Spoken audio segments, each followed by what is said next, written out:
வணக்கம் மக்களே and cab driver நண்பர்களே. கொஞ்சம் மாதத்துக்கு முன்னாடி ஒரு ஸ்கேம் ஒன்று நடந்துட்டு இருந்துச்சு.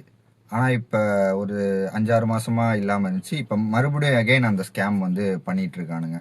என்னன்னா புக் பண்ணிடுறானுங்க. நம்ம புக்கிங் எங்கே சாரி நம்ம புக் பண்ண லொக்கேஷனுக்கு நம்ம போனதுக்கப்புறம் வந்துட்டு டெக்ஸ்ட் பண்ணுறானுங்க. கால் பண்ணால் எடுக்க மாட்டுறானுங்க.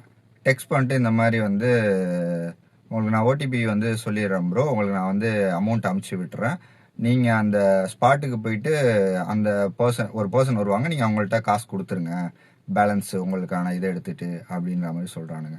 ஆனால் அவனுங்க வந்து அமௌண்ட் வந்து கொடுக்காம ஜஸ்ட் ஒரு மெசேஜை மட்டும்தான் அனுப்பிச்சி விட்டுட்டு உங்களுக்கு சென்ட் பண்ணிட்டேன் அப்படின்ற மாதிரி ஸ்கேம் பண்ணிட்டுருக்கானுங்க. இது கொஞ்சம் மாதத்துக்கு முன்னாடி எனக்கு நடந்துச்சு.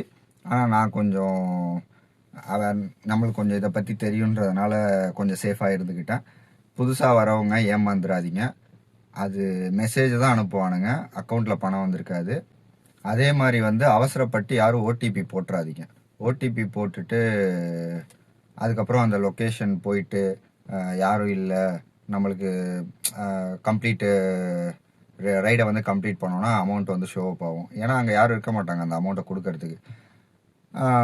நம்மளுக்கு அது லாஸ் தான். நம்ம அவ்வளோ தூரம் போயிட்டு அமௌண்ட் இல்லாமல் இருக்கிறதும் லாஸ் தான். ஆனால் அதுக்கு ஒரு வழி இருக்குது. அந்த அந்த அமௌண்ட்டை எப்படி வந்து நம்ம ரீட்டைன் பண்ணிக்கலாம் அப்படின்றதுக்கான ஒரு வழி இருக்குது. அதை நான் வந்து உங்களுக்கு நெக்ஸ்ட் வீடியோவில் சொல்கிறேன். எல்லோரும் சேஃபாக இருங்க, அவேராக இருங்க. நன்றிகள் பல.